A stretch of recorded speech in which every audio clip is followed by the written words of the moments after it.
charged with enforcing the laws. If someone's committing a crime, we take action, or we don't take action. We use discretion most of the time. We get called, you name it, and these guys can comment, the types of calls they roll on. We get the complaints from the communities, we get complaints from the business centers, we get complaints from people that are homeless. We have a homeless outreach team that has been discussed earlier. We have officers dedicated to this issue full-time. We have a psychiatric emergency response team, which 5 days a week they are out and about with a psychological clinician who delivers services directly in the field with our officers. So we too, just like the other departments, are doing quite a lot. It is a huge impact. And again, I hope to get some time to talk about some specific issues that we can clean up, maybe address quickly if it has to do with property. But that's, in a nutshell, what the police department's doing. From the code enforcement standpoint, we have a quality rental housing program, and that's citywide. It's not just related to transients, but anybody that is in rental units have to go through our program as far as the property owner's responsibility to make sure it's safe and secure housing for all. So making sure there's running water, hot water, heat, smoke alarms, carbon monoxide alarms, those sort of things. And it does affect a lot of the motel families because that does transition into the hotels and motels. So we do respond to a lot of substandard housing issues, whether it be from the motel families, from maybe people that have visited, or some of the outreach groups here have contacted us. Fair Housing has contacted us, police, fire. If there's anything that doesn't look like there's, that common sense that we all have a standard of living and it's not meeting it, they contact us and we go in and make sure the property owners provide that. It kind of eliminates the fear of being evicted by the property owner by having this program. It's a proactive program, so we come out saying we're a part of this program, so nobody's called us. So it does help a little bit on that part of it. We also partner and team up with the police department on the abandoned property, so we're mainly the lead on marking property, booking the property. All of our field personnel receive training, similar psychiatric training, mental illness training, outreach training. So our field personnel are able to identify certain needs and know who to contact if there's if a transient happens to be coming up to retrieve their property and mentioning that they need some help, they're able to know where that contact is and do that. So we do go out with the police department, CityNet, and some other outreach teams to make sure that we stay abreast on that. We also, on abandoned property for private property. So we're marking and booking property on public property, but we also field a lot of complaints of abandoned property on private property. So maybe behind a 7-Eleven, or maybe a shopping center's called in and they want us to come pick them up, and we explain to them it's their responsibility to maintain their property, just as if their weeds are overgrown. But we do explain our resources available. Sometimes they know the transient because maybe they've been there for a while. So again, we provide resources or information that maybe they can steer that transient to some housing or resources. And if so, if they are responsive, then we'll contact the homeless outreach team to go make contact. But explaining the rights of private property owners versus public property. When we first got into this, yes, Josh, you want to talk about the check-in I summit? was, Or do you want to do that? Well, not necessarily. I'll have you do it, but I wanted to segue on how we got there. I talked earlier about best practices, and what we did was we sent, we talked to people all over the country. We sent a team of folks. I think Grace was part of the group who went to Albuquerque. Has been very successful in a number of areas there. Of course, their average rent is what, $500 a month, and ours is about $18, which makes it a little more challenging. I immersed myself in the subject for a significant amount of time before all of these efforts kicked off. Spent a lot of time at La Palma Park talking to a lot of folks, and I discovered, for those of you who've heard of a couple of workshops I've done on this subject for the council, we found that personal property was a huge issue for our homeless residents. I even tell the story of Christmas Eve, on my way to a family function, stopping by La Palma and asking people why they didn't go to the shelter. Because it was raining, this was a couple of years ago, it was raining and they didn't go. And they said, well, because we can't bring our stuff with us to the shelter. Well, that's pretty sad. So what's the best practice there? And we started looking around and we discovered that the city of Costa Mesa had dealt with this problem at Lions Park, which is kind of like their La Palma Park. And one of the things they did was provide an accommodation for homeless people to be able to check their stuff in and be safe and clean and dry until they come back. And so you probably have better stats than I do out of off the top of my head on what that's doing. But what we found was that we engaged Mercy House, which is one of our partners, and they're people who run the shelters in Santa Ana and in Fullerton. The value added for that is in addition to checking in and checking out equipment, they also have trained counselors there that can provide referrals and support to them. Last I heard, we had about 300 unduplicated clients there. That's We're up to 400. we're up to 400 unduplicated clients, so that certainly shows a need. But that was a big issue that we could deal with pretty quickly.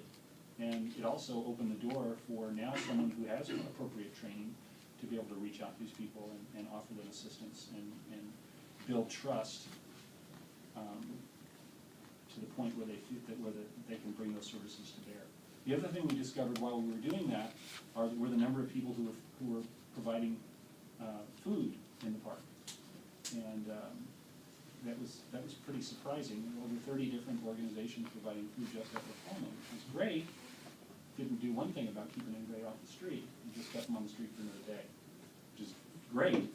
But my friends there tell me that they were throwing food away because there was so much of it, and they were asking for more trash cans because they knew enough places to put the food that they were throwing away. It seemed to me like that maybe that was the next thing we could study as far as best practices. That led us to CityNet. A lot of resources being used, but the results that we were hoping for weren't happening. So maybe, did I didn't mean to step you on the shelter, but did you have anything that you wanted to add on the check-in center? I was going to talk about in terms of Mercy House and the fact that they're our contractor out there, and that they take all the belongings, they store everything. But in addition to that, they're out there providing outreach into the La Palma Park and the vicinity out there, and they're able to connect people with resources and services that are available. They coordinate food serving, so they're, instead of having 10 groups coming to feed on Monday, they try and coordinate everybody together and have a plan. So we have Monday, these are the groups that come out, Tuesday. So it's a little more even and coordinated effort there. The last thing, the one thing that they do also do is weekend projects. They'll have a large outreach. We have one coming up on February 7th, where they're going to have showers of blessings come out. And they are like an RV that's outfitted with showers, so the homeless can come and take some showers.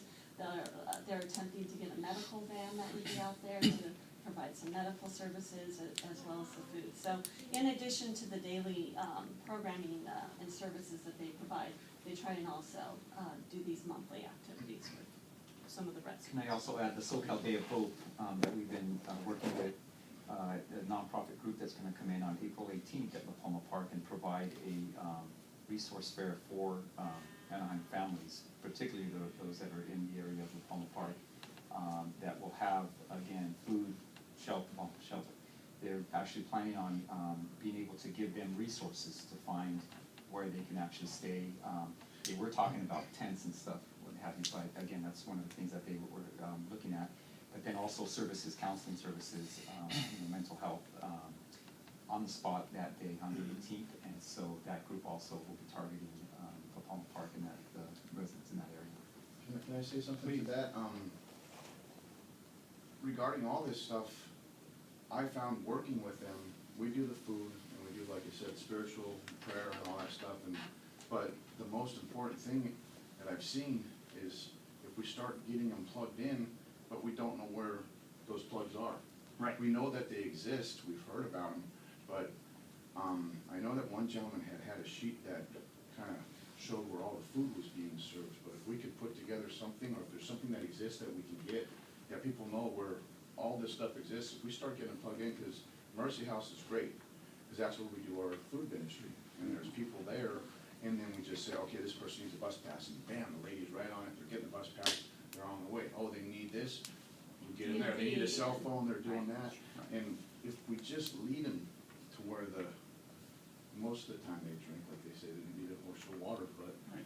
they don't always, but if we can start finding out what the plug-ins are, it's a success That's a rate. wonderful segue into our collaborative, Right? because A person who's homeless has one directive, and that's to right. resolve the homeless issue Yeah. and get into a home behind a locked door. And in a sense, begin that healing. I've spent over 2 years living in my car, and that's a very scary place to be. I'm sure. Matter of fact, Mayor Giuliani with Central Park, and with the work that I did too, I followed with the community court in Santa Ana. They used to handle 100 or 200 cases a year, I believe, and now they're up to over 1,000. So, and I've sat in on the meetings, there are those feel-good AA meetings where somebody stands up and says, you know, I was gonna go to jail for years, and it was all over. But the community court gave them housing, gave them a job, gave them a second chance. And now these people are standing up saying, I'm here with my wife, my family, I have a home, and that life has been, Right there. that life has been returned to the community, yeah. which is. You're aware that we have the same thing in Anaheim, right? We have a community court for homeless court in Okay, Anaheim. We have- well, I didn't realize there was one Yeah. specifically, and I had followed the one, I'd gone down into Yeah. Judge Lindley, I think she's retired recently, I didn't realize there was one I specifically. think it's at, First Christian? Yeah, Harbor and South. Oh, my attorney's handled, he's talked about cases that he's Yeah. handled there. And it's been very successful, but we, in that here as well. So what we Oh, found, please, thank you, that's very. what we found in looking around, the community, we started engaging these barriers to getting off the street. And again, it's great to feed somebody, it's wonderful, and it makes you feel good, and it sets a great example for others, especially if you're teaching young people to have charity be part of their life. I think that's critically important. But we were very concerned that a lot of really good people were spending a lot of resources and not really getting close to solving the problem. And so once again, looking at best practices, we found CityNet. And so Brad and Matt, perhaps. Yeah, so we are similar to Motel Collaborative. We're sort of a collaborative of resources that are trying to create awareness so that we can see what each other's got going, but we're also working together in the sense that in the last year we moved over 250. And when I say we, it means all the collaborators through various means. We've moved over 250 individuals off the streets we bumped into on parks, outreaches with the police department, on and on and on, through various sources. Those 250 had one or two organizations, agencies, churches, some collaborative effort around each of those situations to actually get them into the road to permanent housing. We're working for 1 year. So on a monthly basis, we hold collaborative meetings where we're sort of connecting resources and driving towards what can we do together to get these people off the streets. We also go deeper than that, though, and we do collaborative case management, where we actually are looking at situations, and then we literally work amongst the collaborators to say, what are we gonna do to help this family or this situation? We also proactively go out in partnership with the police department. We are going out on a regular basis, weekly and monthly, to go out to places where there's situations. And so we proactively go out into the parks. For example, I've talked to our Joshua many times about whether many people are looking for help, some are not. Some are very comfortable, and which is fine. So we'll ask them, if you're not interested in getting help, do you know anybody that we could help that you may know? So be an advocate on behalf of your neighbors, and let's work. So that's what we've been doing. It's been pretty successful.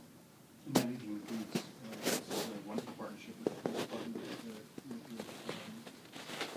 sending folks home, reconnecting them with their families. I mean, I don't know how many states now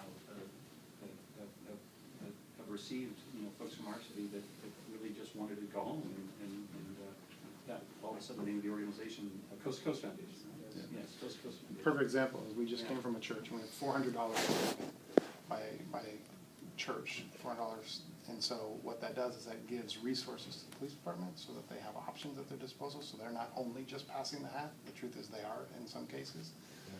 But this gives them resource, so a congregation would entrust, so that 3 o'clock in the morning, when they're not gonna get the phone call, and the police department is out on the streets, they have resources at their disposal, right there to access and do whatever they need to do to help those that they come in contact with. And, So, a lot of times people just see the police as the ones out there enforcing the law oftentimes put in a position where some view us as the bad guys, but some of my officers, you know, working for the homeless outreach team and some of our liaisons, I can tell you that they, in the middle of the night, are going with the homeless individual, getting them in a hotel room, they're making that connection, they're finding a suitable relative or somebody out of state or wherever, and they're driving them to the bus station, coming in early the next day, they've driven them to the airport to make sure they got on the plane, okay?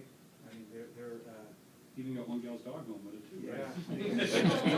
That's a piece of. That's important, that's important. I wanna some second, officers have the passion that all of us have in this room for this, it's just really amazing. I wanna second that because we just recently had a gentleman that showed up that was from Lebanon, that came over to, his wife has breast cancer and he came to the United States to try and get help and to work. He had $1,700 in his bags, shows up in LAX, turns his back, they rip everything off, and he shows up at La Palma Park at the Mercy House on Tuesday. We pray in Jesus' name, we ask for some help.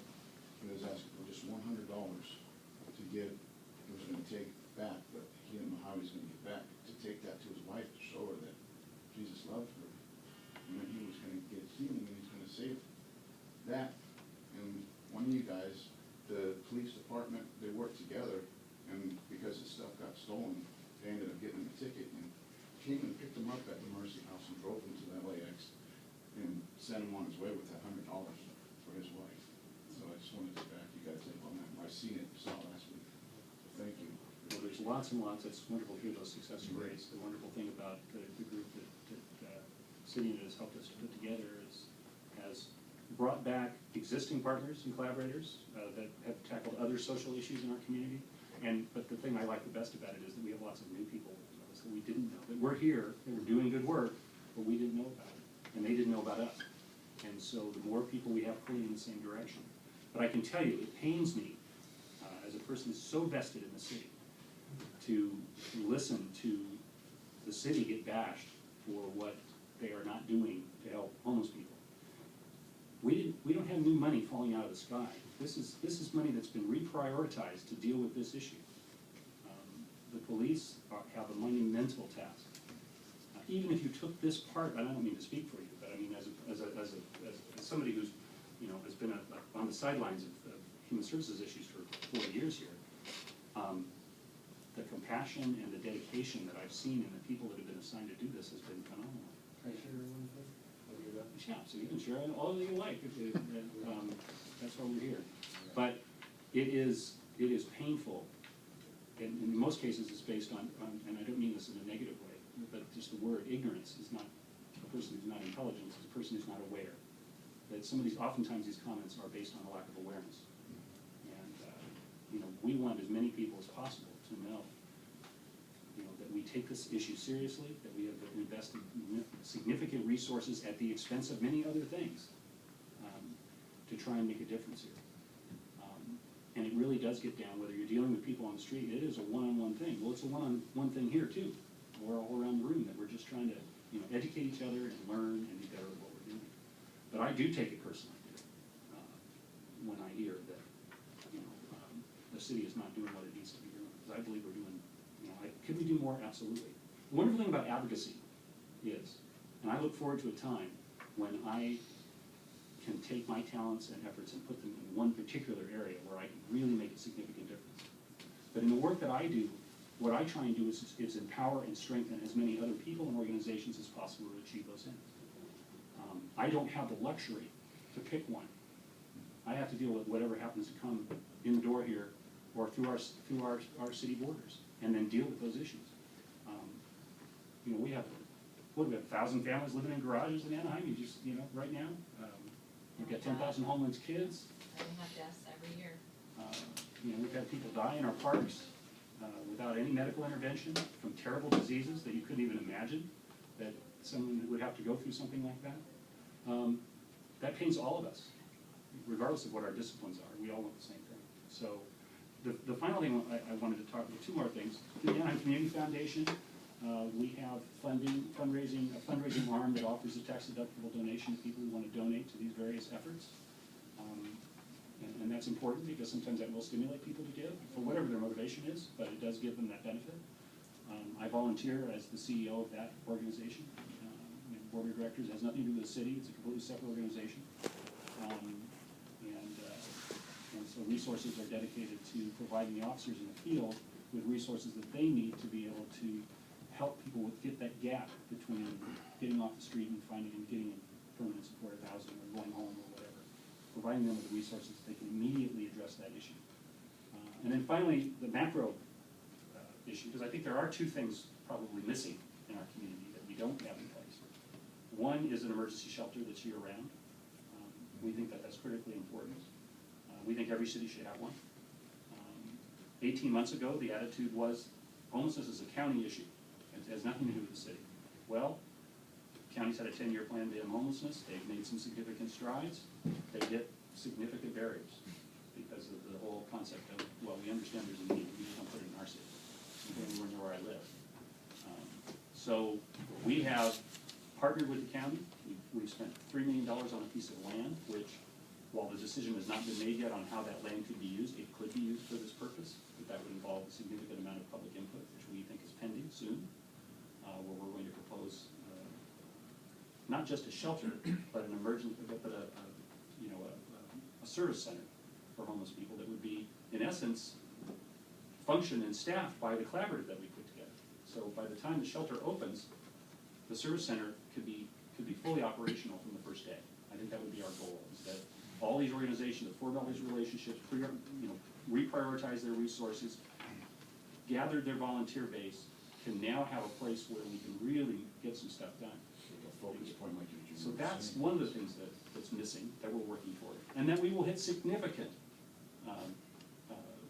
a negative reaction when it comes forward, as it just happened in Santa Ana, as it happened last year in Fulton, and other places around the county. I'm sure we'll find that similar thing.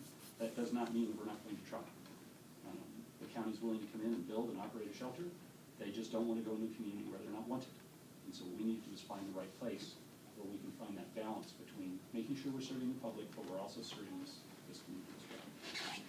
And so that remains to be seen. We'll be on the sidelines for that as we move through that process starting in the next couple of months. And then the final component is something that Josh touched on, and that's these transitional house living facilities, which is a whole issue unto itself within a community, because while we all understand that makes a huge difference, there is also significant public reaction to having sober living homes and so forth in people's neighborhoods. I mean, I have one right next door to our park, over at Founders Park. Never had any problems with the house next door, but I know that the people living there are struggling with their sobriety and finding support there, and that's a wonderful thing. Our ability to do something about that is limited, mostly because we don't have a redevelopment agency anymore, because they took it away. That was a significant source of money to develop some of the projects that Grace has been talking about. And we have made great strides in the last 10 years, 12 years, in providing more housing, affordable housing in this community. It's not to say there's not a long, we have a ways to go. So what you have in essence is an overview, I think now, if we're complete, of everything that we're doing to try and help this population. I would stack that up against any city in Southern California as far as what we're doing. Could we do more? Well, I think we're going in the right direction. But what we found in our best practices in every city that we looked at Seattle and Boston and Salt Lake City and Albuquerque and Portland, Ventura, Long Beach, this isn't all done by government. There's no model where government is solving a homeless problem anywhere in this country that we've been able to find. It takes a village. It takes a group of people working together, and that's what we're doing. So I asked at the beginning of this meeting for you to give some thought to what your goals are for today. There are friends, our advocacy friends that have joined us today. But what I hope now and in the future, that you'll now be operating from a position of knowledge about what we're doing. And then look for ways to, and if you don't like what we're doing, well, certainly the Constitution gives you the right to go and express yourself in whatever form is available to you. We encourage you to do that. And we'll react, and we'll do the best we can to serve as many people in this community as possible. But I think now is the time to also enlist your help. If there's areas that you have suggestions, or if you're not part of any of these collaborative efforts, and we have a number of them, you're welcome to be part of it. And so now, you asked to speak, and I'd like to turn it over to you guys, and what are the issues that, now that you know what we're doing, have at us. Sure, okay. And, no, this isn't, I'm not trying to immediately attack everybody in the room or anything like that. Maybe you were feeling that way, but. Not at all. It's more, I think, also just, trying to educate people from the perspective of a homeless person, since I've lived there among them and experienced kind of what happens sometimes. I think there's ignorance on both sides, because a lot of you haven't been homeless, possibly. And so you don't really know what it's like to be on the street like that, and what you deal with as far as, public opinion, police, you know, it's not all. There's some police that are great out there, you know, that have done great work. You know, and then there's others that are, they basically kind of dehumanize you or treat you like a criminal just because you're poor, it seems like. One time, what's that? Yeah. Yeah, and I was actually in front of the library one time, maybe like 4:30 in the morning, and, you know, the officer actually, because I filed a report about, complaint about this, and the officer actually said he was gonna, you know, talk to that officer about what they did, but I was frisked, I was asked a bunch of questions and treated like I just robbed a bank or was a suspect of some crime, and I'm just, in the park opens at 5 a.m., so I'm sitting there in front of the library, you know, it's cold out, I'm just sitting there waiting for the park to open, and I try not to break any laws or anything. In the city of Anaheim, there's really nowhere for you to go. You have no, especially in that area, as you know, there's no single shelter for single adults and that kind of thing, so I'm sitting there just trying to abide by the law, and I'm gonna go in the park once it opens, and all this has happened, and I'm like going, wow, you know, why can't they just say, hey, need any help? Or, you know, I mean, I'm not breaking any laws, no one called the police on me, and it seemed like they were just kind of bored at the time, and just figured I'd go, well, see, you know, see if we can find something on this guy. And I wasn't doing anything wrong, you know what I mean? So, it's kind of, for me, it's just something that I know that other homeless people are experiencing, that kind of thing, you know, and not all police are like that, you know, and I know that other officers that come by and been really nice. If you need something, they got Clif Bars in their car or whatever, and they're offering that to me. And there's one officer, I think it's Officer Craig, I think his name is. You guys know who he is? Officer Craig, Scott Craig, I believe. Yeah, great. You know, he does amazing work out there. I love that guy. You know, and some of you too. You know, it's not like I kind of point the finger at every officer, but one time I was out in Maxwell Park. And the community comes out from the library, and I guess they got this flashlight day or whatever. They go out there with the residents, and they're flashing all their flashlights in the park at night. And they come to the homeless, and they're doing the same thing. And the homeless are kind of feeling like, wow, you know, for one thing, a lot of them are ashamed to be there in the first place. Now we got the community residents coming out flashing flashlights on everybody. And then the officer comes to me, I believe it was Officer Hampton's like, if you guys don't get out of here by 10:30, you're all going to jail. I mean, is that the kind of city of kindness that we're supposed to be, you know, that's not city of kindness to me, which is supposedly what Anaheim's supposed to be about. And so me and Hampton had quite a talk about that, and I just was like, what if, we all know the law here, you don't have to be, you know, coming at us like that. And another time I was in the park, an officer rolled up and said, and I had this on video, you know, comes up and says to the homeless people, that you guys, you know what, she was actually asking what time it was, and to the officer in a polite way, and the officer was like, it's time for you to leave. It's like 7 p.m. in the park, you know? Where are they supposed to go? You know what I mean? And they have a right to be there. So, and these are just certain officers, and it's not like all of them are like that, but I'm just saying that there's I think part of it is possibly a dehumanizing of some of the homeless. Sometimes I think sometimes some of the officers are like, well, they're all the same, they're all drug addicts, they're all this, we gotta hammer them, we gotta get them out of here. And that's the wrong mentality, because if they're part of the city and part of this community, you gotta come at them a different approach, a little more humble, I think, and not all officers are like that, but that's just something that, I think there's ignorance on that as far as what's happening. And I've tried to make people aware of that, you know, from a position of being as a homeless person, by choice. You know, I used to be a math teacher for almost 4 years, and then God called me to travel and minister on the streets, and I've been doing this for many years, since 2002, and experienced a lot of this kind of, I guess, treatment. So, my question is, could we provide a safe zone or something like that where people could sleep, you know, and make sure that it's a sober safe zone, make sure that there's a safe place, and that we have security there, of course, of some sort, you know, not a place where they can just sit there and shoot up, or, you know, I'm not in any way trying to advocate that or support that, but if people are just trying to exist, you know, and it's very difficult, if you're homeless in Anaheim, to just exist as far as sleeping. If you go to a park, you're gonna get a ticket. If you go outside of a park, they're gonna call the police on you and be like, hey, you can't be here in this business or whatever, and where else you gonna go? You gotta go to some other private property that hopefully they're not gonna call the police on you. You you know? And then there's people sleeping in cars, and I got a friend of mine that he was actually frisked, and he's just trying to, you know, be out of the way and sleep on this car on the sidewalk, you know, he pulled over to the side, and he's just trying to get some rest, and he gets frisked and pulled out of his car, and it's like, it just does a constant attack, you know, on people that are just trying to exist at night. You know, and they can't just disappear from, 10:30 to 5 or 6 a.m. when the park reopens, you know, they have to have somewhere to go. You know, it's just a real simple solution, and that's what they did in the city of Miami. The case was Ponder versus City of Miami, but they actually created a safe zone. They did a class action lawsuit, the ACLU versus, you know, the City of Miami, and it was that case Ponder versus City of Miami. But anyways, they won, and they ended up creating safe zones for the homeless to sleep, and it was quoted that you cannot be, you know, harassing or ticketing for quote-unquote life-sustaining activities, whether it be brushing your teeth or going to sleep in a public space. Yeah, that kind of stuff. And you see that in other cities right now, where they're trying to criminalize people for feeding the homeless and that kind of stuff. So I'm hoping that Anaheim can kind of be on the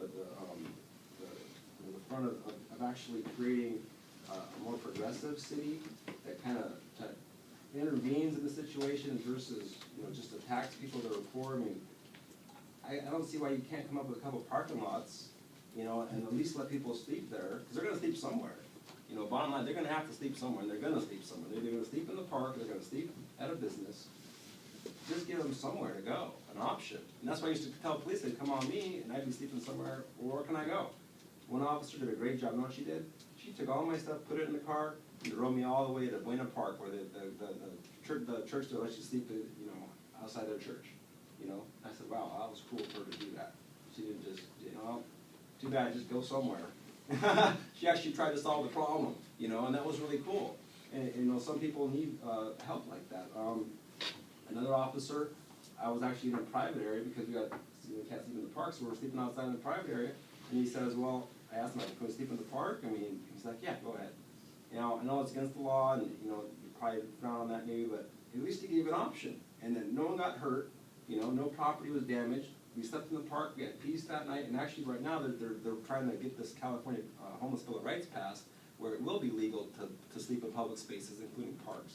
So, I mean, that's progressive to me, and it kind of helps to solve some of the issues, and it would relieve the police of having to deal with some of the silly stuff, like, you know, going to people that are sleeping outside, you know? I mean, why can't they be, you know, worrying about people that have guns or something like that, or that are really gonna hurt somebody? You know what I mean? Why waste all their time and taxpayer money doing these types of things?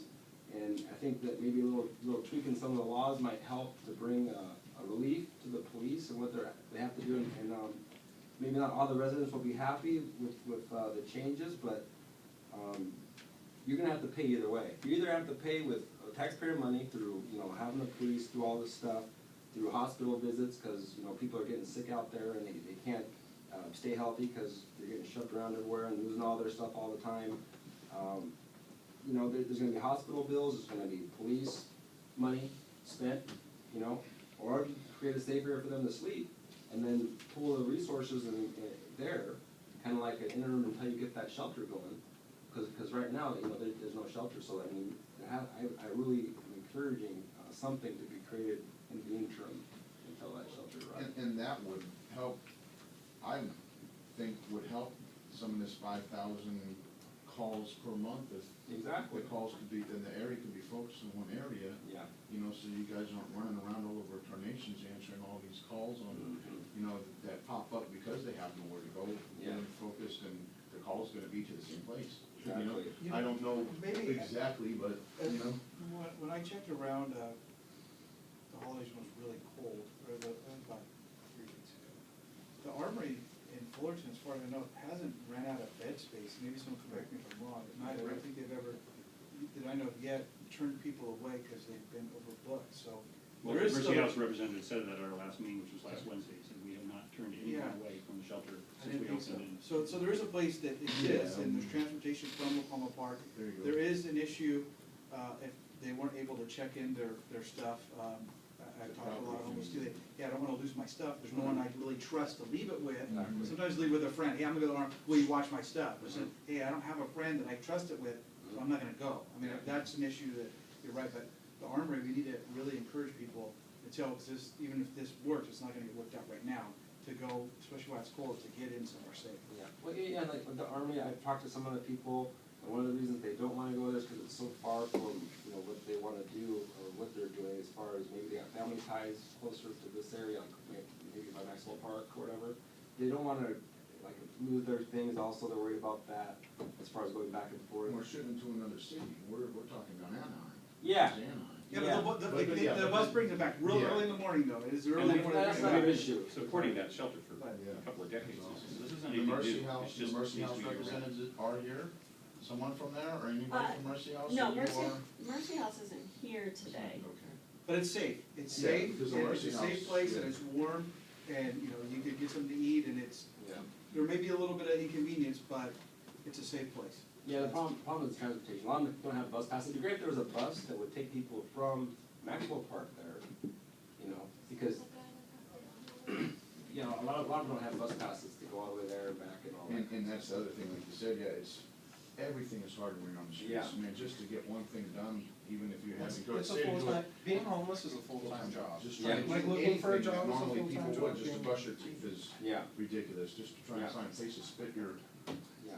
the white, you know, everything's harder. Yeah, and one suggestion I had too is if we could get a bus shuttle to, for them to get showers at the Salvation Army, because I know that the Salvation Army provides showers, but how they gonna get down there, especially from Maxwell Park, or Trial Reed, let's say, you know, and that's another issue. One of the main issues as far as, you have this resources in various areas, or maybe even outside the city, but do they have transportation there, and is it very efficient? And a lot of times they don't have a bus pass, or there's no shuttle bus, unless you're right there next to it, like, whether it be at Hall Park or. And even a bus pass, when you got a shopping cart full of stuff. when Yeah, you got a yeah, that shopping too, cart yeah. full of Bus pass, I mean. Yeah, it's really, dumb. Well, look,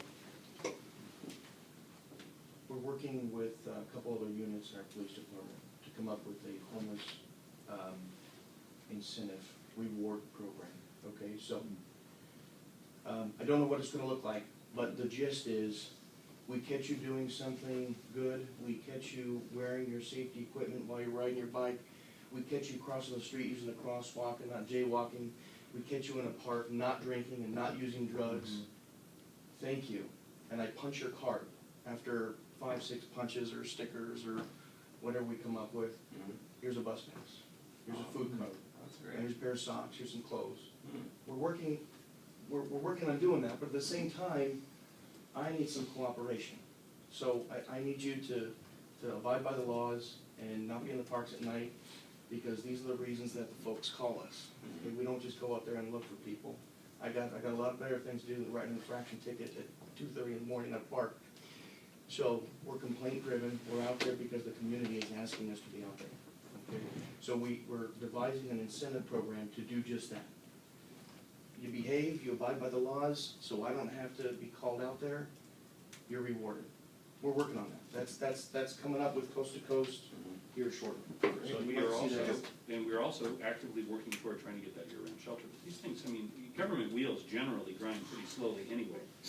These guys down here work with a lot of different government agencies. Do we move pretty quickly in Anaheim, based on your experience with other cities? Shockingly. Yeah, very Yeah, fast. yeah, I'm proud of that, Yeah. you know, I mean, because we're serious about engaging this issue. I guess my issue, it's great that incentive program is happening, I think it's awesome, but the thing is, if someone is newly on the streets and they don't have, I guess, a history to get those punches, and they don't have a bus pass, they're still gonna be having to sleep somewhere. Joshua, we're out there every week, one night, every week, with Coast to Coast and CityNet doing outreach. We only have a 3-hour block of time, so we try to hit the populations where we have they're most concentrated. And I love that reward approach, because one of the biggest complaints I get from officers is, well, my job is to write tickets. My job is to do this. And well, the officer, let's just say, you know, like any business, he's gotta write 10 tickets. Well, that's because it's his job. If suddenly his job is to write 6 tickets and reward 4 people, and the city receives the same financial benefit. I don't think it's really about financial. No, but I think mean, it's really- just we don't get- as a business line, and I apologize for bringing that up, because that's not the ideal here, we're not talking dollars and cents here. The city has made concessions beyond belief. that have been described just on this table and that I've seen in the news and I see every day when I walk on the streets. But what you're trying to say is the paradigm shifts a little bit from what their job responsibility is. Instead of doing this, they're doing something that's a little more helpful, which would encourage the whole growth of this whole. So Pastor Scott brings up a good point, because, mind you, our homeless outreach team, it's not really a team, it's a duo. We have one sergeant and one officer. Now, we do have a homeless liaison officer training program that, we do have 7 patrol officers that voluntarily participate in the homeless liaison program. They get nothing out of it. There's no raise, there's no hazard pay, there's no incentive, no extra day off. But so during their patrol shifts, they, when they have time, they go out and try to engage with homeless folks and see how they can help. We've developed homeless liaison officer travel kits, if you will. So they can check them out, take them to the field with them, socks, hygiene kits, bus passes, food cards. So when they come across these folks, again, time and staffing permit, these things are disseminated. We have a log with hundreds of entries of things that are being distributed. But we only have 7 of those officers. We have a training class hopefully next month, where we're gonna bring on another dozen. But even then, that's 1920, we have 350 plus cops. So getting everybody on the same page with this mentality is gonna take time. And you're gonna get different approaches by different officers. And again, based on the type of, whatever their objective is for that moment in time. We're working on it. It's gonna take time. I understand. And you know, one of the things about cops writing tickets in the park and contacting people late at night and stuff like that, a lot of that, contacting like your instance at 4 in the morning, I always encourage the officers, no matter who they're dealing with, to be professional, polite, and I always encourage them to explain after they're done. But I'd expect an officer to contact somebody at 3 in the morning that's sitting by a closed business or a closed library, like, hey, it's closed, what are you doing? You know what I mean, like, what's going on? It doesn't necessarily need to be derogatory, like, hey, how you doing, our library's closed, you know, instead of driving away and like the guy's waiting to case somebody out, get out of your car and talk to him. You know, so we encourage that. But in regards to writing tickets and stuff at the park, I just share this with you real quick because this is one I just got yesterday. But besides people just calling the police, residents write letters to the chief, to the mayor, to the council, complaining about the homeless issue. And this one I just got yesterday, to the mayor, and it was made its way to me. The whole neighborhood, and it's desperate plea for help, and there's a whole lot like this. The whole neighborhood facing, my name is, whatever, I live here. The whole neighborhood is facing the Twilery Park. I'm writing you a desperate plea for help, the homeless situation I've been having to deal with for 2 years. Lately, it's gotten really bad. There are homeless and transients sleeping inside vans and SUVs and under trees, laying out their belongings next to the sidewalk across the street from my house. Every morning, I open my garage door, sending my child to school. Twilery is the park across the street. We would see homeless people urinate next to the sidewalk right in front of my children. If this is your neighborhood, right in front of your house, what would you do? I call the police every day, and they couldn't do anything about it. Please come visit the park and witness it for yourself. We, the people living in the neighborhood, need your help. Please help. You know, so, and this one's pretty mellow, but people are also, when the officers are going to the park at night to write a ticket, they're responding a lot of times to these things they get. You know, it's not necessarily like, hey, I got nothing to do, so I'm gonna go write a homeless person a ticket. It's far more complex than that. Yeah, and the thing is, that, again, part of the homeless bill of rights is that they would have access to bathrooms 24/7. And that's a lot of times why you see people out there pooping or peeing or, you know, and not that I say that, you know, some of the things that the homeless do, of course, I'm not an advocate for. You know, a lot of them are out there addicted to stuff. You know, I'm not here to say, well, we should allow that. You know, let them get drunk out there, let them get high out there and shoot up and all that, or, you know, I'm not upset when police go out there and they bust people for having alcohol out there or drugs, and that's what you're supposed to do, in my opinion. But when it comes to the financial issue, I just can't afford somewhere to live, so I gotta sleep somewhere. And of course, if they're gonna look for somewhere to go, and a park is one place they can go, at least during the daytime. And if they're tired, they're gonna try and get some sleep. Should we be criminalizing people for just trying to sleep? And the neighbors might see, well, gee, look at these poor people out here trying to sleep, you know, but it seems to me that maybe they could try and maybe put themselves in their shoes a little bit, because that could be them, you know, in a week or so. They could lose their job and be on the street too. And how would you wanna be treated if you all of a sudden didn't have enough money, you just lost whatever, you know, and you're sitting there trying to find rest, and you're like, you know, I just want to lay down right now, and then boom, cops are there. You know what I mean? But again, keep in mind, as I said earlier, A lot of these are. we do not have the luxury of being able to ignore the law, and to ignore our residents. We cannot just say, hey, that could be you, because I get it, I understand where you're coming from. But, you know, the things that I see when I'm out in the public, when I'm talking to community meetings, and I'm hearing the voices of these people, you know, who have every right to be, you know, she's sending her little girl to school, I got that same message, sending her girl to school that morning. There's two sets of restrooms at Reed Park. They're all open, Yep. clean and stocked by that time every day. Oh. There's absolutely no reason why anybody has to take a leak or a dump. I'm not justifying that. And I know you're not, but what I'm saying is it's difficult when you're talking to these parents to get them to understand that, just like we're trying to tell you, that it takes time to affect change. We believe that getting people indoors is the solution. That's the model, and that's where we're putting our efforts. That's the And nationwide I model. think it's important to understand, sometimes ticketing actually helps them get off the street. Because we run into a lot of them that have social security checks, and they go drink it up, or they booze it up, or they get their drugs. And so they are absolutely choosing to violate the law. And so by ticketing, we've witnessed in our outreach program, someone come up and go, I'm tired of getting tickets, I will go home to my brother.